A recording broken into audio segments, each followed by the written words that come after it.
నమస్కారం. భక్తిప్రదం కార్యక్రమానికి స్వాగతం. 12 మాసాల్లో 6 ఋతువులు ఆత్మీయ బంధువుల్లా వచ్చి పున్నమి మాదిరి ఆహ్లాదాన్ని అందజేసి అతిథుల్లా వెళ్తూ ఉంటాయి. మల్లెల వసంతం, చేమంతుల హేమంతం, వెన్నెల పారిజాతాలు, ఇలా ప్రకృతి చుట్టాలు 2 నెలల పాటు కనువిందు చేసి సాగుతూ ఉంటాయి. చైత్ర వైశాఖాలు వసంత ఋతువు, ఇది ఆది ఋతువు. ప్రకృతి సౌరభాలు ఈ వెదజల్లే ఋతువులో మావి చిగురు పూతలు, కోయిల కూతలు, ఉగాది షడ్రుచులు, ఇలా ఎన్నో రీతుల్లో వసంత శోభ దర్శనమిస్తుంది. ఇక ఆశ్వయుజ కార్తీక మాసాలు శరద్ ఋతువు. సౌమ్యుడైన సోముడు, ఆది నక్షత్రం అశ్విని చెంత చేరే చల్లని వెన్నెల కాలం శరద్ ఋతువు. చాలా మంది, దాదాపు అందరూ చైత్ర వైశాఖ మాసాల వసంత ఋతువును ఆదిగా చేసుకుని 12 మాసాల క్రమాన్ని ప్రారంభిస్తే ఆది నక్షత్రం వెన్నెల రేడు, అశ్విని నక్షత్ర శరద్ ఋతువును ఆది ఋతువుగా చేసుకుని కొందరు 12 మాసాల లెక్కలు కడుతుంటారు. అంతటి విశిష్ట మాసాలు ఆశ్వయుజ కార్తీకాలు. అంత గొప్ప ఋతువు శరద్ ఋతువు. శరత్కాల వెన్నెల సొబగుల ఆశ్వయుజం తన ప్రస్థానాన్ని ముగించుకునే స్థితికి చేరుతుండగా కార్తీకం శరత్ శోభను ఆశ్వయుజం మాదిరి భక్తితో సాగేలా చేస్తూనే దీపాలు, పూజలు, వ్రతాలు, నోములు, ఉపవాసాలు, ఆదిగా గల భక్తిప్రద వేడుకలతో ఆరంభం కాబోతోంది. ఈ సందర్భంలో శరత్కాల వైభవాన్ని ఓసారి మననం చేసుకుందాం.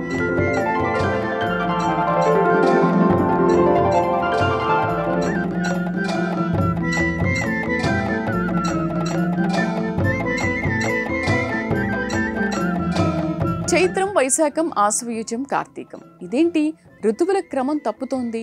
చైత్ర వైశాఖాల తర్వాత రావాల్సిందే జ్యేష్ఠ ఆషాఢాలు కదా, మరి ఇదేమిటి ఆశ్వయుజ కార్తీకాల మాట వినిపిస్తోంది అనుకుంటున్నారు కదూ.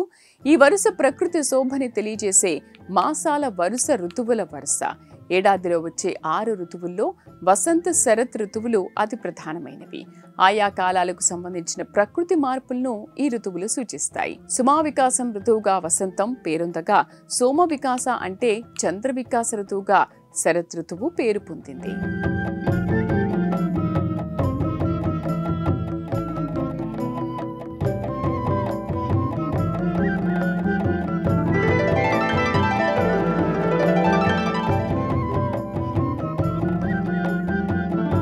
మనిషి జీవితకాలంలో 60 ఏళ్లు పూర్తయితే షష్ఠి పూర్తిగా చెబుతారు. భారతీయ సంప్రదాయ కాలమానం ప్రకారం తెలుగు వత్సరాలు 60 కాగా 6 ఋతువులను ఏడాది కాలంగా చెబుతూ ఉంటారు. 2 నెలలు కలిపి ఒక ఋతువు. చెట్లు చిగురించి పువ్వులు పూసే ఆహ్లాదకర కాలం వసంతకాలం. ఇదే వసంత ఋతువు. ప్రకృతి సొబగుల ఆది ఋతువుగా పేరుగాంచిన వసంత ఋతువులో ప్రథమ, ద్వితీయ తెలుగు మాసాలు చైత్ర, వైశాఖాలు చేరి ఉంటాయి.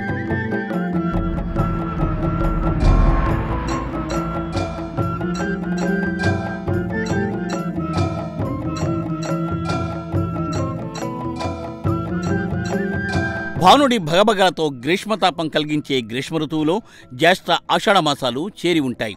వర్ష బీభత్సం సృష్టించే వర్ష ఋతువుకు చెందిన మాసాలు శ్రావణ, భాద్రపద మాసాలు. మార్గశిర, పుష్యమాసాల హేమంత ఋతువు చలి పులితో బెదరగొడుతుంది. అయితే మాఘ, పాల్గొన మాసాల్లో చలి తీవ్రత మరింత పెరుగుతుంది. ఈ 2 నెలలు చివరి ఋతువైన శిశిరానికి చేర్చబడి ఉంటాయి. ఇక అందాల చంద్రుడి ఆహ్లాదకర ఋతువుగా పేరున్న శరదృతువు నిర్మలమైన చల్లని వెన్నెలతో కాంతివంతంగా దర్శనమిస్తూ ఉంటుంది. నిండు పున్నమి, పండు వెన్నెలతో శరత్చంద్రుడు హిమోన్నత వైభవాన్ని అందచేస్తాడు.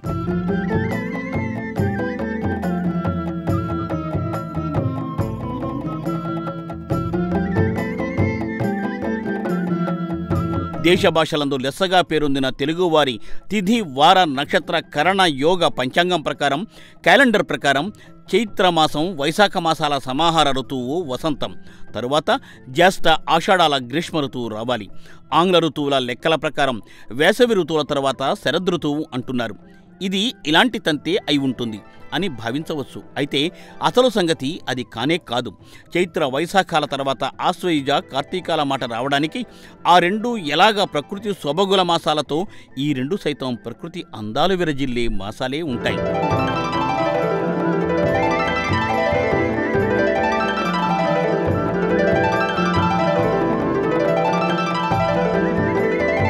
వసంత ఋతువులో మామిడి గుబురులు, కోయిల కూతలు, చెట్ల చిగురింపులతో ప్రకృతి అందాలు దర్శనమివ్వగా పుష్పరాజ సొబగులతో బతుకమ్మలు, అమ్మవార్ల శరన్నవరాత్రులు శరతృతువులో దర్శనమిస్తాయి.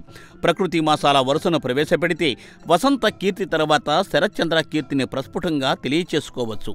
ఆశ్వయుజంలో ఆది నక్షత్రం అశ్విని చింతకు అందాల చంద్రుడు చేరడంతో కొందరు ఆశ్వయుజ మాసాన్ని ఆదిమాసంగా చేసేసుకుని మిగిలిన మాసాలను వెనక్కు నెట్టేస్తున్నారు.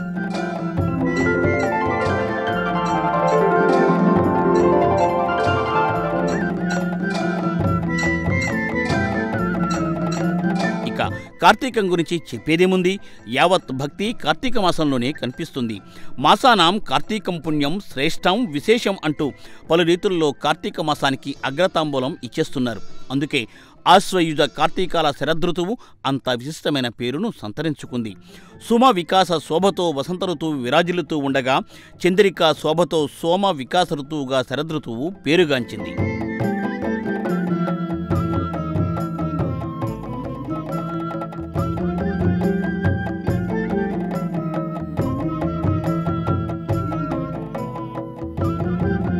ఆంగ్ల ఋతువులు ఆంగ్ల లెక్కలతో వేసవి ఋతువు తర్వాత శీతల ఋతువును చేర్చేస్తున్నారు. వర్షాభావ పరిస్థితులు తారాస్థాయికి చేరిన పరిస్థితుల్లో వర్ష ఋతువు కనుమరుగైందా అని అందరూ భావించాల్సి వచ్చేది. అయితే ఇప్పుడు ఇబ్బడి ముబ్బడిగా వద్దంటే వర్షంలా వర్ష ఋతువు తయారైనందువల్ల హమ్మయ్య వర్ష ఋతువుకు ఢోకానే లేదు, కనుమరుగు కాదు అనే ధీమా అందరిలో వచ్చేసింది.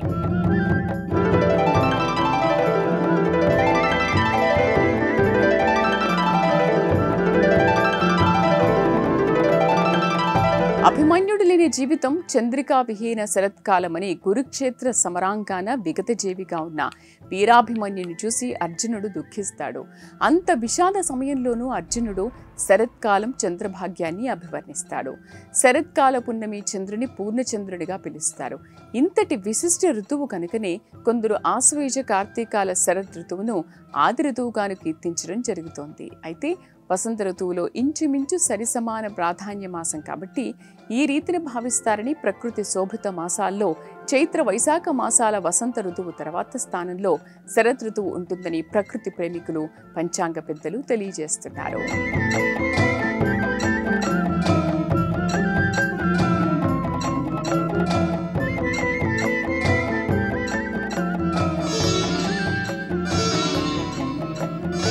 కాలాల వారీగా వేసవికాలం, వర్షాకాలం, శీతాకాలం ఉండగా వర్షాభావ పరిస్థితులు, అనావృష్టి స్థితిగతుల వల్ల వర్షాకాలం ఉనికికే దెబ్బ తగిలే పరిస్థితులు కొన్నాళ్లు కొనసాగాయి.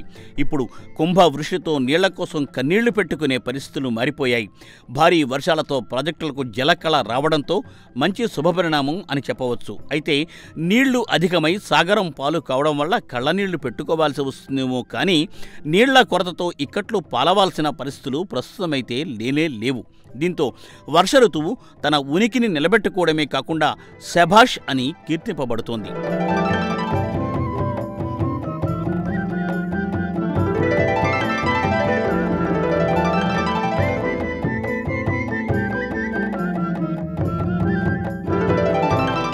గ్రీష్మ ఋతువు, వర్ష ఋతువుల సంగతి అలా ఉంచి శరదృతువు విషయానికి వస్తే పున్నమి పుచ్చకాయ మాదిరి విరక్కాస్తోంది. షష్ఠి పూర్తి సంవత్సరాలు 60, 12 మాసాల్లో 6 ఋతువులు, 2 నెలలకు ఒక ఋతువు వస్తూ ఉంటుంది. 2 పక్షాలు ఒక మాసం. పక్షం మార్పులో వెలుగు చీకట రాకపోకలు ఇవన్నీ తెలుసున్న విషయాలే. అయితే అమావాస్య, పౌర్ణమి గాథల దగ్గరకు వెళితే ఇటు సైన్స్ వచ్చేస్తుంది, అటు పురాణాలు వచ్చేస్తాయి.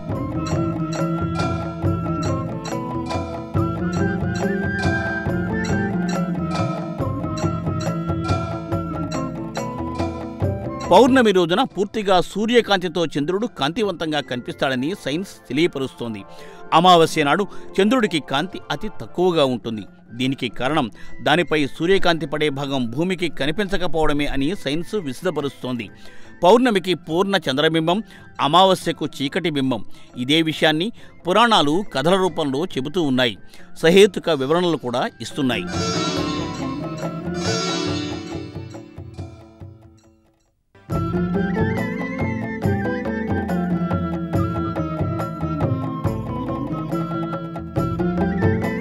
సోముడు సౌమ్యుడే అయినా కొన్ని దురదృష్టకర పరిస్థితుల్లో శాపాలకు గురయ్యాడు. మరికొన్ని సమయాలలో రాహుకేతువుల కోపాలతాపాలకు గురయ్యాడు కూడా. కారణాలు ఏమైనా చంద్రుడు పౌర్ణమికి వెలిగిపోయి క్రమంగా అమావాస్య వరకు క్షీణించడం, అనంతరం తిరిగి పుంజుకుని పున్నమికి వెలుగులు విరజిమ్మడం జరుగుతుందని పవిత్ర పురాణాలు, హిందూ శాస్త్రాలు తెలియచేస్తున్నాయి. పక్షం రోజుల అనంతరం అమావాస్య, పౌర్ణమి మార్పుల ప్రక్రియల గురించి పురాణాల్లో ఎన్నో కథనాలు కనిపిస్తూ ఉన్నాయి.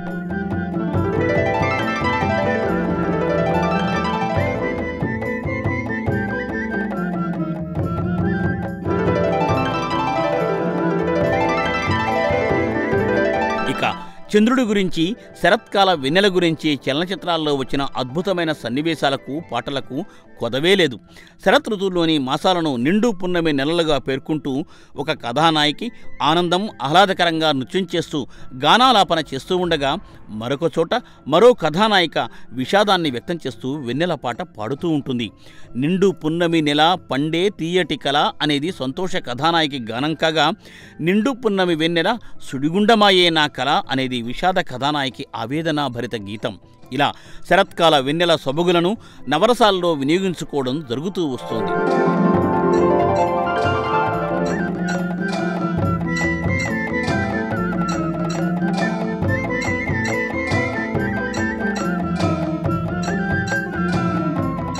అదో పురాణం సినిమా. భారతమే ప్రధాన గాథగా పౌరాణిక చిత్రంలో పాండవ మధ్యముడు సాయం సంధ్యావేళ కురుక్షేత్ర సమరాంగం నుండి శిబిరానికి రాగా కళావిహీనంగా, మౌనంగా, శ్మశాన వైరాగ్యంతో శిబిరాలు కనిపిస్తుండేది ఆ సినిమాలో. దానికి కారణం అభిమన్యుడి అస్తమయం. కౌరవ దుష్ట చతుష్టయం క్రూరంగా, అమానుషంగా, యుద్ధనీతికి వ్యతిరేకంగా అభిమన్యుని హతమార్చినట్టు తెలుసుకుని అర్జునుడు కుంగిపోతాడు. అంతటి వీరాధి వీరుడు, సూరాదిసూరుడైన తన తనయుడు అభిమన్యుని మరణ విషాదాన్ని తట్టుకోలేక అభిమన్యుడు లేని తన జీవితం చంద్రికా విహీన శరత్కాలం అని అంటాడు అర్జునుడు. అందుకే శరత్చంద్రుడు, శరత్కాంతులు, శరత్ ఋతువు ఎంతో విశిష్టమైనవని పెద్దలు చెబుతూ ఉంటారు.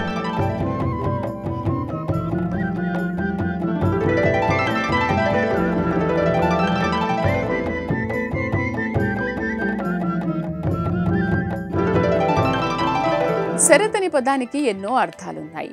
గొప్ప అని, నిర్మలత్వం, ఆదర్శనీయమనే అర్థాలు ఉన్నాయి. సంవత్సరం అనే అర్థం సైతం శరత్లో కనిపిస్తుంది. సంవత్సరం అనే అర్థంలో ఇన్ని శరత్తులు అంటే ఇన్ని సంవత్సరాలు అనే వాడుక ఉంది. ఇంతటి విశిష్ట శరత్తో కలిసి ఉన్న ఋతువు శరత్ ఋతువు. చంద్రశోభిత మాసాలుగా పేరున్న ఆశ్వయుజ కార్తీకాల సమాహారమే శరత్ ఋతువు. 12 తెలుగు మాసాల్లోని 6 ఋతువుల్లో వచ్చే 12 పౌర్ణమి తిథుల్లో, ఆశ్వయుజ కార్తీక మాసాల్లో వచ్చే పున్నమి రోజుల్లో చంద్రుడు అద్భుత తేజస్సుతో ప్రకాశిస్తాడు. స్వచ్ఛత, ప్రశాంతతకు నిలయంగా శరత్కాలం ఉంటుంది. అందుకే దీనికి హార్వెస్ట్ మూన్ అనే ఆంగ్ల కితాబు వచ్చింది. 16 కళలతో ప్రకాశించడం వల్ల శరత్కాల పున్నమి నాటి చంద్రుణ్ణి పూర్ణచంద్రుడు అంటారు.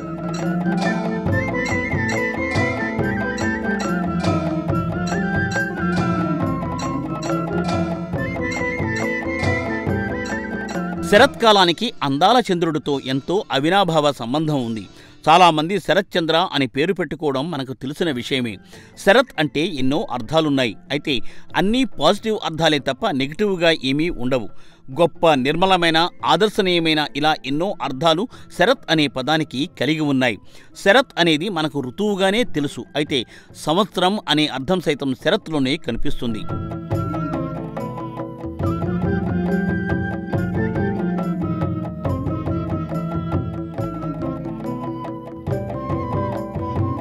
ఇక చంద్రశోభిత శరత్ ఋతువులో ఉండే 2 మాసాలు ఆషామాషి మాసాలు ఏమీ కానే కాదు. అవే ఆశ్వయుజం, కార్తీకం. ఉత్తరాయణం ఇది దేవత పగటి వెలుగుల పూట, మనకు 6 నెలల పుణ్యకాలం మాట. మరి దక్షిణాయనం ఇది దేవగణాల నిశిరాత్రి. మన 6 నెలల దక్షిణాయన కాలం దేవతాగణాల ఏకదిన కాలంలోని రాత్రికాలం మాట. చీకటిమయ దక్షిణాయనానికి ఆశ్వయుజ దీపావళి వెలుగులు విరజిమ్ముతూ వస్తుంది. దీపావళి అంటేనే దీపాల వరుస అని అర్థం.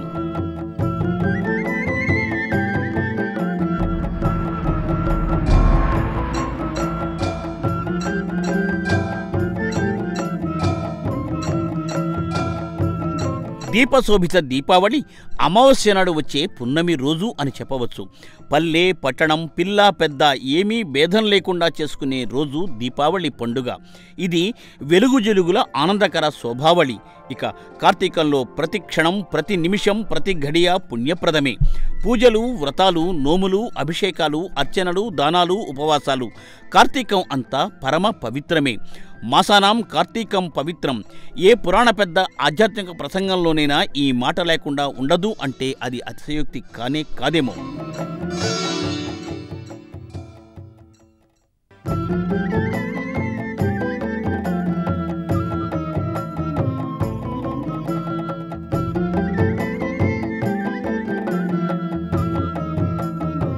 ఇంతటి విశిష్ట మాసాల సమాహార ఋతువుగా శరదృతువు పేరుగాంచింది.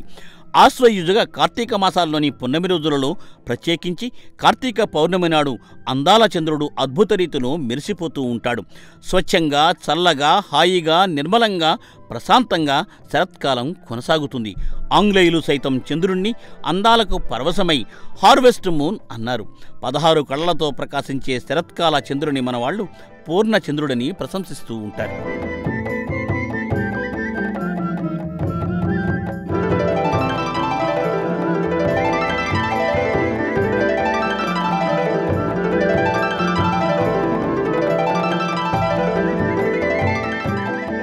హైందవ సంస్కృతిలో తెలుగు భాషకు మహోన్నత స్థానం ఉంది.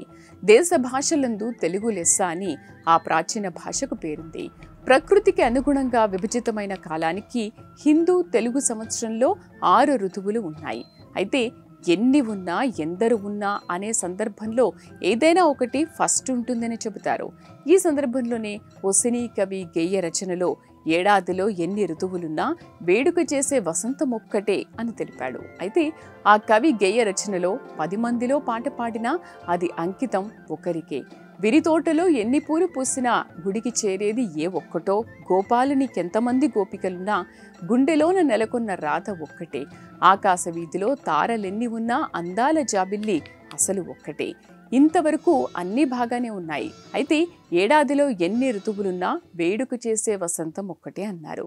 ఇది నిజంగా నిజమే, అబ్సల్యూట్లీ కరెక్ట్. అయితే ఆ సంవత్సరంలో సరిసమానమైన వసంతానికి గట్టి పోటీ ఇవ్వగల ఋతువు శరత్ ఋతువు.